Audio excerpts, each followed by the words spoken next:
Reach for the sky, boy.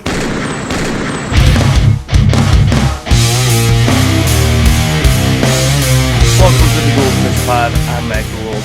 And I'm Ryan Fish. And we're going to end up late to the party on this whole thing by the time this gets uploaded. But the saddest news in the world, Jay Briscoe passed away in a car accident. And I've done nothing but see all the awesome things that people have had to say about him. And the funny thing about that is he had many people saying all of these things about him before he passed away. So I think people... I think he knows exactly how people felt about him. And I'm glad that he got to see some of that actually before all of this happened, as it mostly comes in a rush after the fact. So he just seemed like a dude that was very appreciated. And he had two kids in the car that are in the hospital, and it's just a very sad situation. Fish, Right.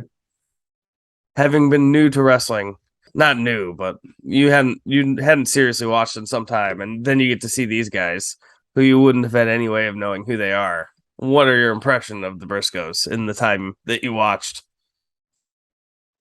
Obviously one of the top tag teams of definitely my time, and obviously of, all time. Definitely have been around and done a lot of things. And I think that's what's been, kind of following and being new is like you get to follow people that you don't really know and kind of see where they've been and what they've been doing in the past. So you get to appreciate kind of what they're doing at the moment. And as being new to Ring of Honor and kind of seeing how they've carried the company, it's been super impressive. And I'm just, I'm happy to be a part of what they had established and carried. Some of my favorite matches of all time involved the Briscoes, so they were quite the team, and it'll be, shit. We'd love to eventually see Mark again someday, but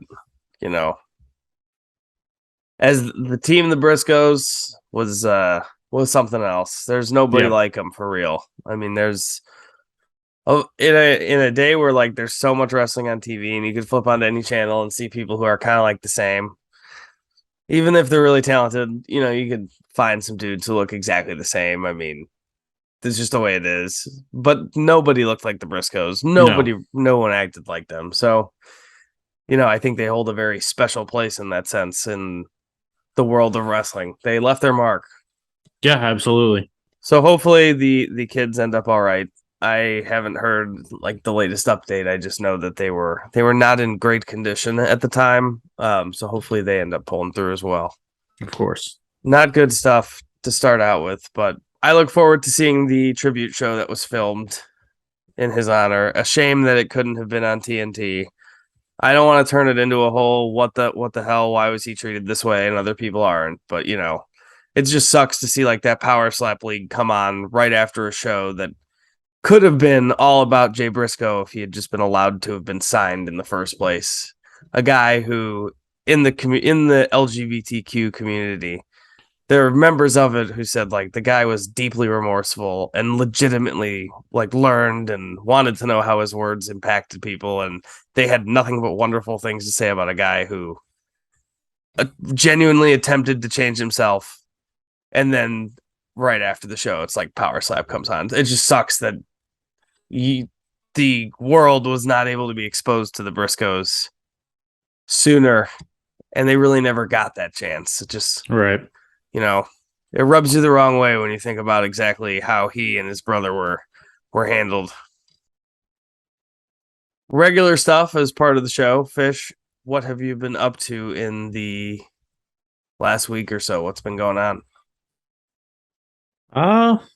Honestly, just been working, playing some video games, but definitely getting back into the disc golf fever. Just hoping to get some good weather and get out there on the course again. A little rusty. I did a little shoulder program this past week, trying to get the body right for the upcoming disc golf season. I do look forward to it as well. I've not been doing much of anything different than I was the last time we talked. The only other thing I'd like to add, I am also looking forward to disc golf. I got to get the hole set up in the backyard and start practicing my putts. But other than that, still kind of working my way through the Death Stranding game. It's long. But I don't know. For some reason, it's got its hooks in me, so I'm still going along through it. And then one thing that I wanted to propose, and I'm going to put you on the spot on the air here. I started watching The Last of Us this past Sunday, and what I would really like to do is do a watch along, you and me, and we can start next week after we see the first 2 episodes, and we can talk about them because that's one of my favorite games ever, and the show after 1 week has looked promising, and I'll make you a deal, so to speak. We watched The Last of Us, which is 10 episodes in the season. We'll do a watch along. We'll talk about the episodes. And then I'll do whatever show you want, even if I've already seen it. I think that's a fair deal. Yeah. Yeah, I got a few shows coming up in February that I'm excited to watch. So I think that can be arranged. All right. Well, then, watching it live is quite an experience, but you just gotta make sure you have that episode watched before we Absolutely. This week the first 2, but then after that, lightens the load a little bit. There you go. News wise, the biggest thing was Jay Briscoe, and honestly, every other thing that I sat here and looked at just feels like so minuscule in comparison. So rather than sit here and kind of just read through some of the random news, well, why don't we just break into a game of 20 questions here? Sure. All right. This week, it'll be me who's asking the questions. Let me know when you got your wrestler. I've already picked my wrestler. You've already picked your wrestler. I did some homework. All right. So is this an active wrestler? No. Okay, non-active.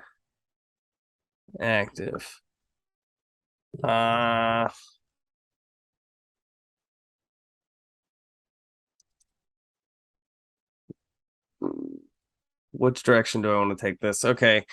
Has he wrestled in 5 different generations? Or 5 different decades? I don't know why I said generations.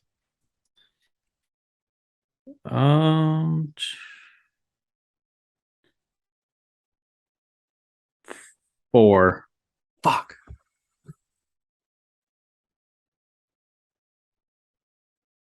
Dang it. That would have given it away right away. Yeah. Even if it was only one match. I guess I'll give you just Google wrestlers who have wrestled. I know it's 5 different decades. Even if it's one match, then sure, yeah. Okay, is it Dustin Rhodes? It is not. Damn it! Gotta write that down. Not Dustin Rhodes. All right, so the guy's been around for a while. Is this guy American? Yes, and I would say I would say 4. Like I wouldn't go 5 if I'm being honest. Okay. All right, fine. You said he is American? Yes. Okay. Is he over 6'3"? Yes. Is he over 6'5"? Yes. Is he a former WWE champion? No. Oh, okay. All right, we're getting somewhere. All right, okay, all right. Is he over 6'8"? No. All right, so this is my 9th question. Not a former WWE champion, wrestled in 4 different decades. Is he a WWE wrestler? Was he? Mm-hmm. Yes. Okay. Did he finish his career with the WWE?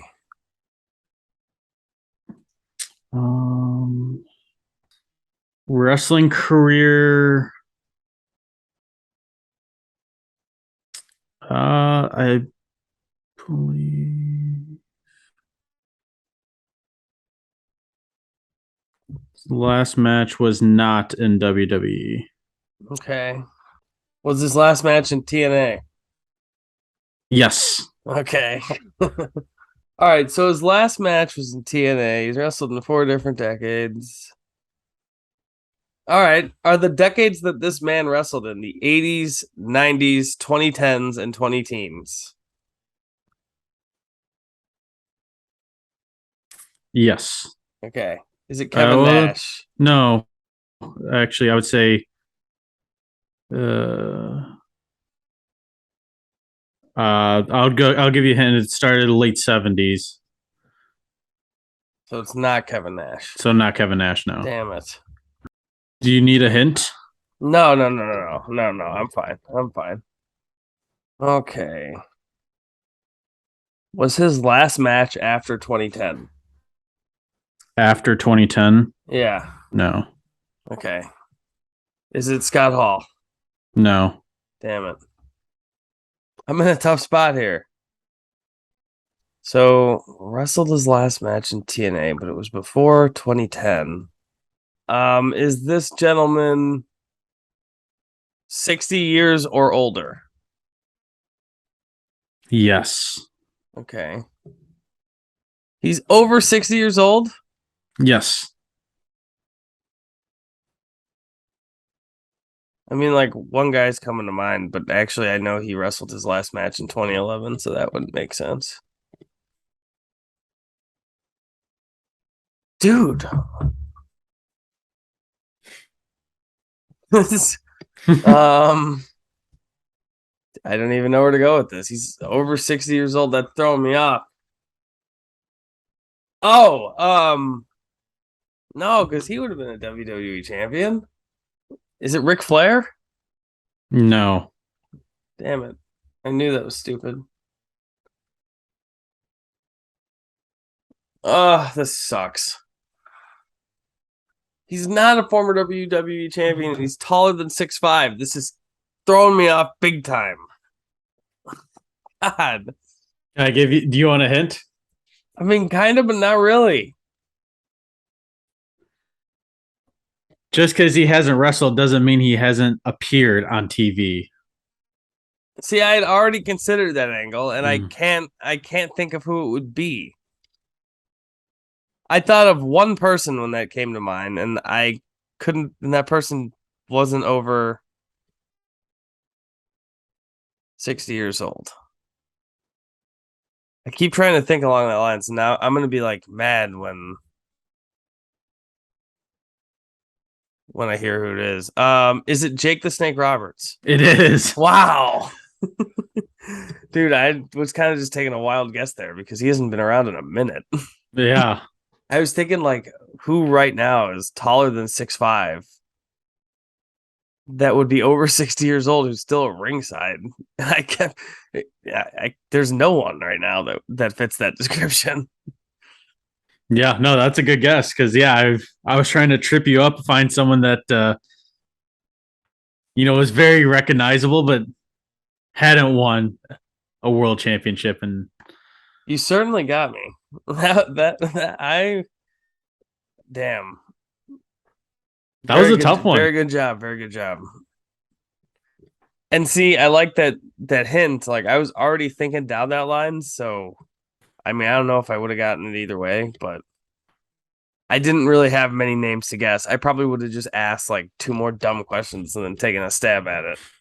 All right, well, 2-0 in 20 questions for me, and we'll see how you do next week, Fishy. Try and keep up. Time to talk a little bit about Dynamite before we go. We'll kind of reverse order this thing. But Fish, what did you think of the show overall? Another very good show. Yeah, I mean, I liked all that I saw. I will say I've just been so strapped for time that I did sort of skim and skip through some things. But in the end, I ended up watching more than I thought I would. So the show must have been pretty damn good. Yeah, that was very good. Main event. Since we're working backwards, Darby Allin defeated Kushida, and I thought this was awesome. Didn't realize that Kevin Knight and DKC were going to just be hanging out with Kushida. That was kind of random, but it was cool. I like that Kushida came over from Japan. He never fit NXT, and like this was as good as you're gonna get with Kushida. So I don't know. I thought that was pretty awesome. Mixed in with Darby, just being Darby. Yep, I was gonna say it was Darby doing Darby things. Yeah, only on a much smaller man, which is somehow like way more impressive. Then it also was like he took like I wouldn't say a nasty bump because everything he does is nasty, but like he literally like coffin dropped like onto the floor. Yeah, he is so crazy, dude. I don't know what his actual plan is. He claims he's not going to wrestle for long, but what does that mean exactly? He That coffin part I'm dropped into struggling like an with. arm bar. And that had to have hurt, dude. That That definitely landing had, didn't look good at all. But yeah, great, fantastic match. Darby has this way of always making us concerned for his well-being. well-being. Yep. And I guess that makes for a compelling match. Sometimes I feel bad for him, but something that I really liked from the show, which was actually right before this, Renee Paquette interviewed Takeshita, and that was pretty great. That was good. Talks in Japanese. He says he has respect for Danielson and says something in Japanese, and Renee asks what he means, and he says it means MJF is an asshole. And just the way he says it, he delivers it with such confidence, even though it's such a like gimmicky line, and yet it was fantastic. Yeah, it was simple. Simple and effective. Tony Storm and Will Nightingale was very good, I thought. I mean, it wasn't like an all-time great match or anything, but I thought this was pretty cool. They hit each other hard. It looked competitive, and no one like it flowed. I liked it. Yeah, I was gonna say this was like back-to-back matches that Willow Nightingale has like looked good. Like she's better than average because I think a lot of her matches have just kind of been average, and I think the past few times she's stepped up. She's been in the ring a couple times here recently, more than a couple, but with some pretty damn good wrestlers, and she's getting a chance to keep wrestling those same wrestlers. So I She's think doing something right. Yeah, she's doing something right for sure. And I thought she was really good in this match too. The one thing that I'm just like, this poor Soraya, like, dude, everybody is coming back. Like, people, not everybody, but there have been a lot of people who have for years not been cleared. They've been coming back to like these grand receptions. Like you get Christian coming back after all of his head injuries, and Edge coming back at the Royal Rumble, and CM Punk was perfectly healthy. Danielson too. Danielson a couple years before that, and like when she debuted, she got a big reaction, and it was a big deal. But like I don't know, this whole storyline in this, like she's technically like she's the bad guy, right? Like she's got to be the heel, no? I think so. That's Yeah, how I'm right? portraying it. Yeah, like everybody else got to come back and be the big time baby face for a while, and it's like, this is usually something that happens to people in WWE, and here it is happening to poor Soraya, already becoming the heel. Not wrong. Yeah, all of this stuff has been good with all of them, so it's not even like I minded. Like it's all good. It's just I think it's funny how, for whatever reason, this happened to her, and all the other people who came back seem to have like a bunch of layups they could take as far as getting reactions from the crowd for however long. Right. Which we also this. I mean, it was also funny because we saw her chasing Garushita backstage, and apparently, like the reason she's chasing her is because she threw the kendo stick in the ring during that tag match. Yeah. But like, what does this mean? Like she was all mad at her all these like a whole week later. Did this happen the night of? I wasn't paying too close attention. I was kind of just listening. Or was this like a flashback? I can tell you I wasn't paying as close of attention to detail on that.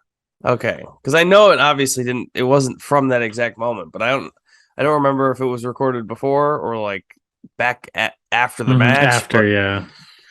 But like, yeah, Soraya also kind of has a right to be mad at her because she did fuck up the match. So I don't know. I don't necessarily disagree with Soraya, but she's definitely being a dick. Let's just leave it at that. My personal favorite match from the show, not to give any spoilers for later in the show, but Jesus Christ, Danielson and Bandito. Holy my God. Killed it. What did you think of this match? That was. This is probably one of the best Bandito matches I've seen. And I think he's very good anyway. Yeah, but probably. He looked I incredible, agree. and Danielson just finds ways to just outmaneuver people in just the craziest ways. Dude, I really hope that we end up getting our Bryan Danielson versus Zack Sabre Jr. match someday. That's definitely got to be on Forbidden Door. Yeah, they've got to come through with that one. But yeah, like, dude, can you? And I bet Zack Sabre could do the same thing if you asked him. But like, dude, Bryan Danielson just made he's still doing lucha stuff. Bandito. He literally can go with different styles. Yeah, that's the thing. And it's not even like he has to change anything that he does all that much. He just kind of fits it in with them, and somehow it ends up amazing, like every time. And they were also hype about Bandito. These people were really excited to see. They were hot for Bandito. We had a backstage segment with the Jericho Appreciation Society, or a couple of them, and he requested a tag match. Starks and Andretti versus Guevara and himself. Garcia demanded he team with Jericho, not Sammy, and he was proud Garcia stepped up, I guess. Another thing that I kind of had on in the background. Do you know what was going on here? Not really. Was Garcia actually mad? I don't think so. Okay. That's not really the impression I got. Okay. I wasn't paying close enough attention to this. I was working during this, so if there was promos, I was kind of just listening. So I guess if Garcia beats Action Andretti on Rampage, he gets to have Sammy's spot, which makes no fucking sense at all. Why is Garcia getting to wrestle one of the opponents? Shouldn't he just wrestle Sammy? That would make sense, but yeah. That's what I thought this was. Ultimately, that's what I thought this was building to. That's why I wasn't sure if Garcia was mad or not. Like when they were going about it, I thought that it was somehow going to end up being a Guevara and Garcia and a Jericho Appreciation Society dissension thing. Which, not that I want anything to break up, but maybe one guy leaves and joins up with Starks and helps the cause. I don't know, but I at least thought that Guevara and Garcia were going to wrestle each other. Yeah, I mean, I think that's where it's leading to, but it didn't really come off that way for me. And then not yet, you know what I'm saying? Yeah, okay. That's fair. And then Jericho said all-time line about what did he call his team with Garcia? Oh, it was Garcia Cho? Is that what he said? Garcia Co? That was definitely an all-timer. They even I saw on Twitter they posted a mashup of Jericho and Garcia as has signed to All Elite. And I can't remember, but I think you're on the right track. Something that I don't actually think I remember a single second of this match is the Starks versus Hager, because a lot of it was during commercial break and I got sidetracked while it was in picture-in-picture, and then I never looked back over until it was pretty much done. So I have no idea if this was good or not. Was it good enough to go back and watch? I think so. I mean, yeah. I don't know. It depends, because I liked watching Jake Hager wrestle. So I think he guys. Right. There was a lot of they got smack dab in the middle of a commercial, and then I don't think you're missing much if you miss it, but I liked it. Okay. I mean, I probably would have liked it too. They're both guys that I'm a fan of. But speaking of guys that I'm a gigantic fan of, the Adam Page interview with Renee Paquette was done pretty well. What did you think about that? Definitely leaves some open doors and open interpretations. Yeah. It was kind of all stuff that we kind of already knew, but the dynamic of Renee being there, I thought made it pretty interesting, because it was kind of just your basic stuff. Like Page said that he held up his word when he knocked Moxley out for making fun of him. And he asked where he was going next. And Page said that he has to have a couple of tough conversations and mend some fences. So they kind of teased like the Elite reunion thing. Or maybe he's just going to need to apologize to the Dark Order again for some reason that we don't know. But you saw him. Keep going. Yeah, but then after the interview ends, it's like, so here's what happens.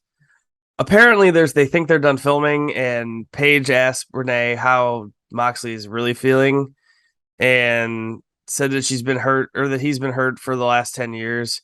As Paige was about to, like, it looks like he's about to ask something again, and then he doesn't, and he like backs off. Like, was the impression that they were supposed to like think that they were off the air and that they weren't being filmed?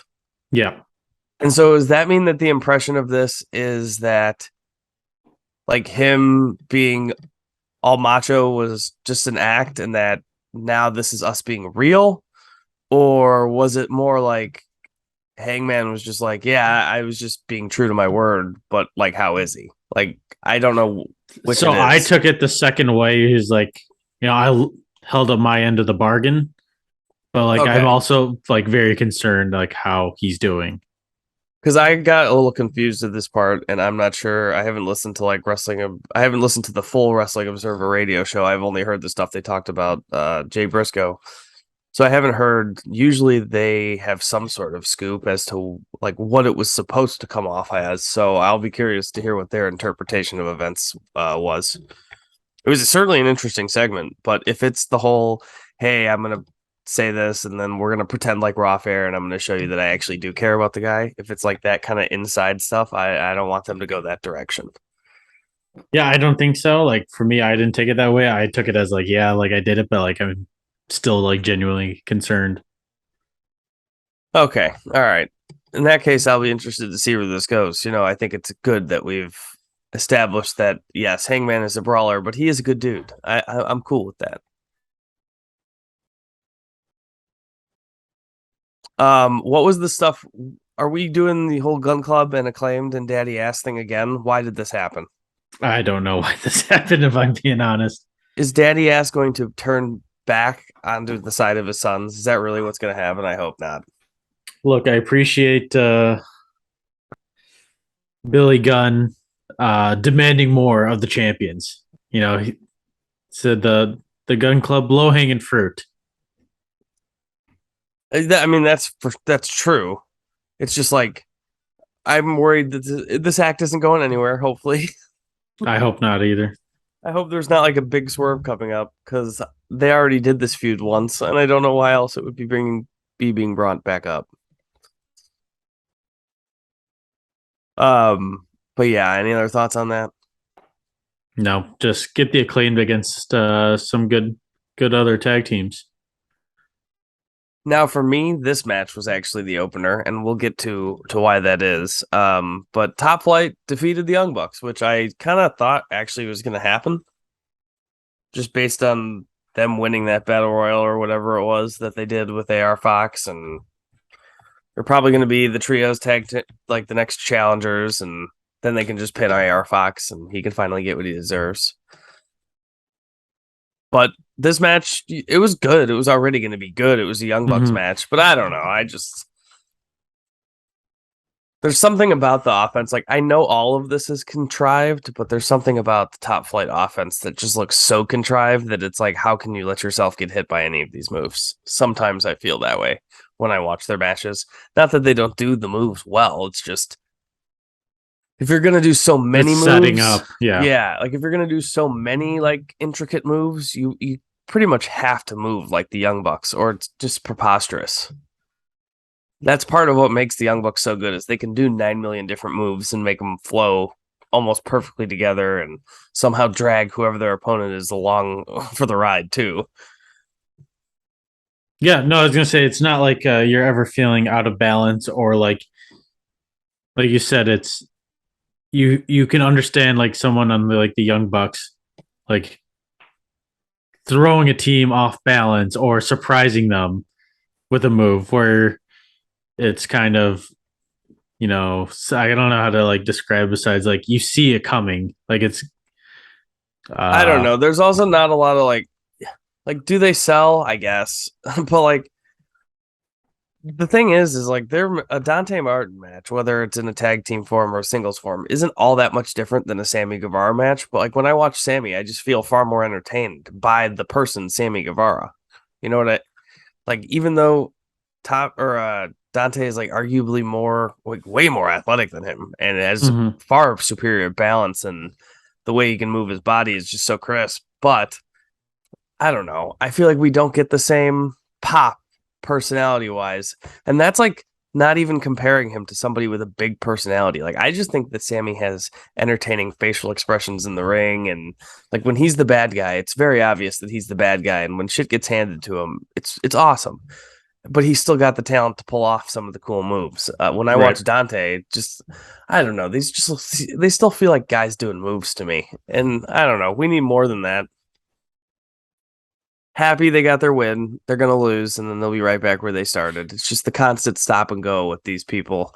And ultimately, until they're fully pushed and just thrown into that spotlight, we're going to have no idea if they actually have it in them or not, no matter how many good matches they have, That's my thoughts on that. That was my opener, though. So for an opener, I thought it did its job because there was no way in hell I was going to sit and watch fucking Orange Cassidy wrestle Jay Lethal. I don't really care. I skipped it. I wasn't gonna like let it play. I was working. I had the show on. I was getting stuff ready for practice, and I'm like, no, fuck, I'm not doing this, and I skipped it. What did I miss?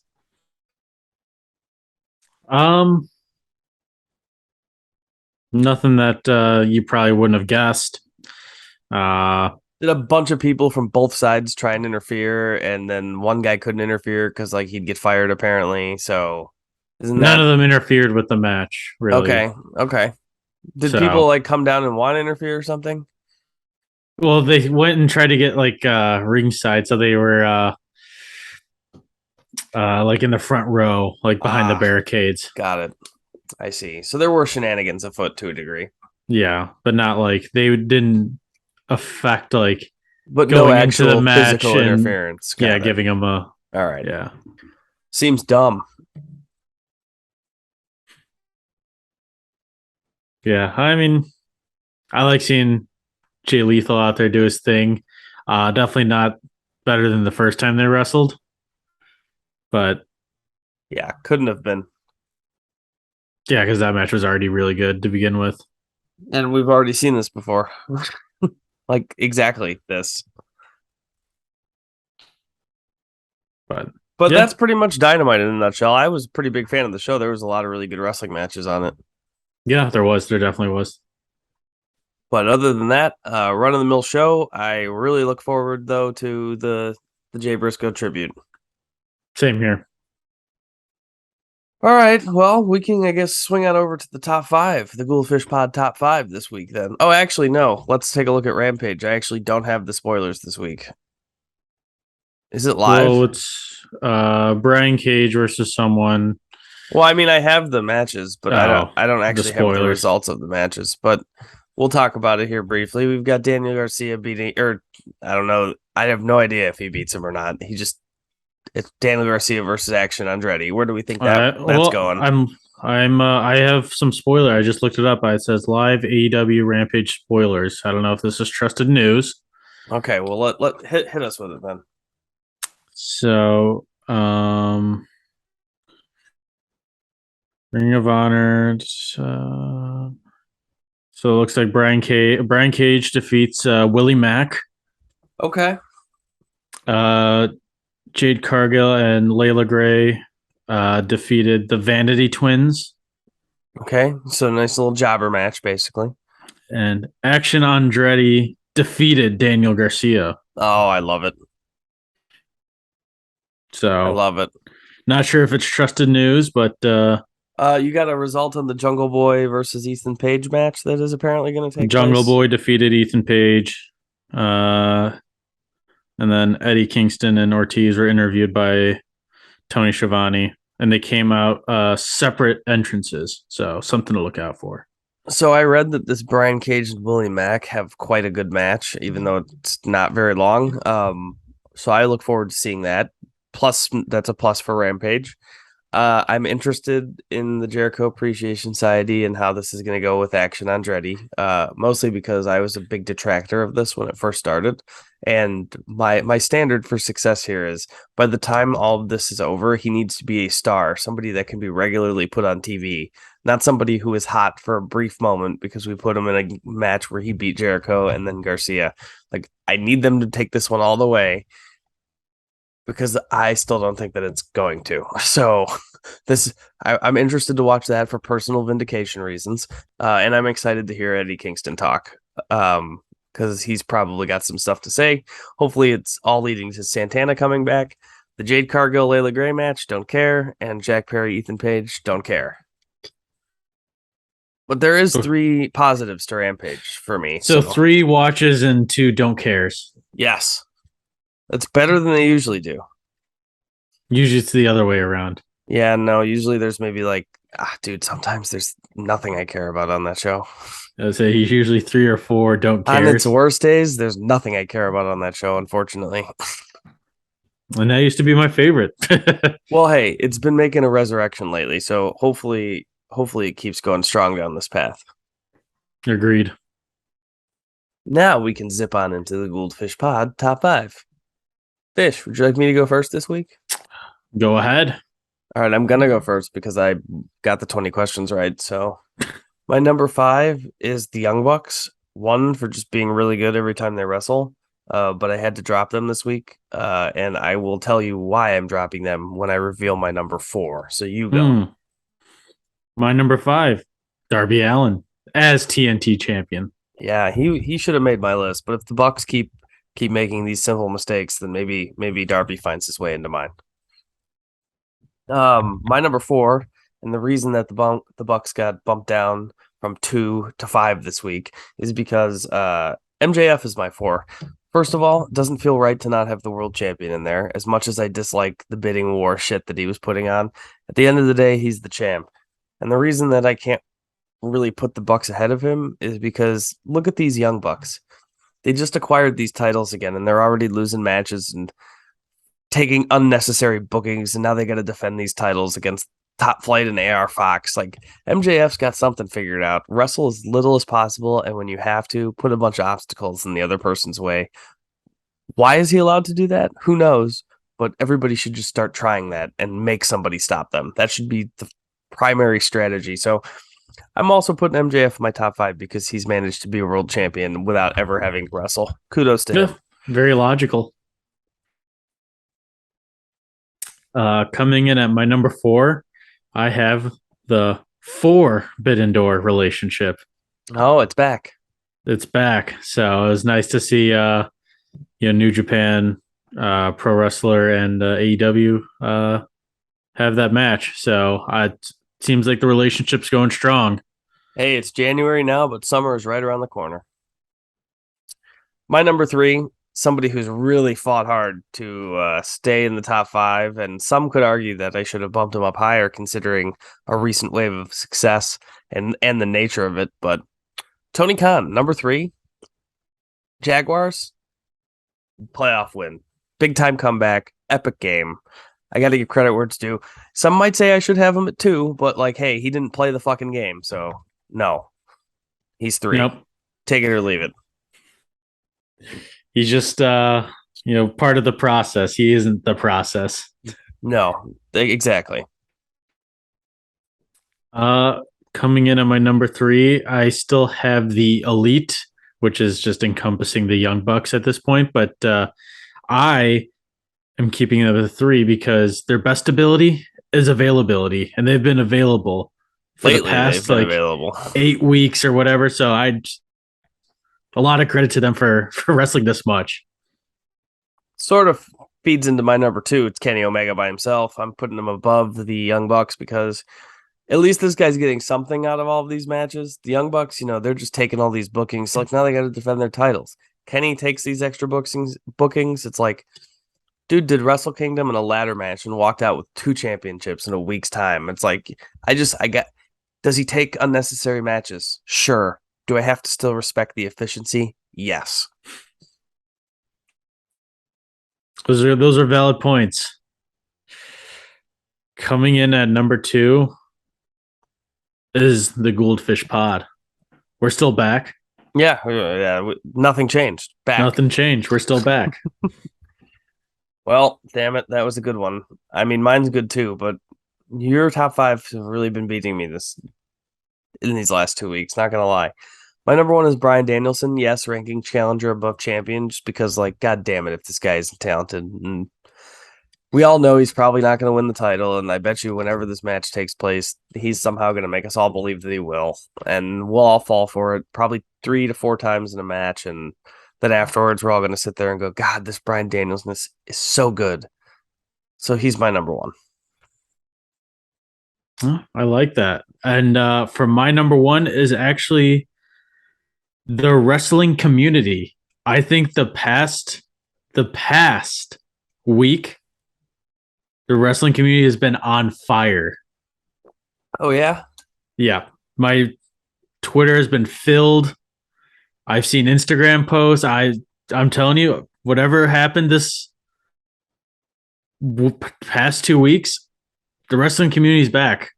And look, it's a controversial number 1. It's a controversial number 1. You're not going to catch me agreeing with that number 1, just because I hate the wrestling community that as it exists online. People in person, usually very friendly. The internet version, not so great. So since it's kind of got that good and evil angel looking over its shoulder there, it's got the yin and the yang, but that internet, man. So I couldn't put them at my number 1, but I do see where you're coming from. Yeah, I can't always keep them at number 1 because, like you said, there's a lot of bad that comes. They got with a dark it, side, the underbelly. Yeah, they've got it. But the past 2 weeks, they flew up the rankings. Well, you can't say that you have a biased ranking system. You're considering all comers. I would never have considered them, no matter how talented they got. They're barred from my rankings. Last but not least, let's do a little match of the week here. I did spoil it earlier, so I'll just jump out and say it so we can leave the suspense with Big Daddy Fish. My match of the week is Bandito and Danielson. That shit was unbelievable. Well, I think mine is Danielson and Bandito. Yeah, so. I mean, what else was it supposed to be? Was it supposed to be something else? I was gonna say my next one was Darby. So the TNT Championship. Yeah, I liked it a lot, but but it wasn't the best. It wasn't the best though. Definitely not. But I'm looking forward to another week here. Hopefully I get a nice day off so I can catch up on some other things too, and then continue rolling in the next week here. Yeah, keep the train moving. Fish, any closing thoughts for the people? I'm good to go. He's Fish. I'm Gould. This is our pod. Peace. Reach for the sky, boy.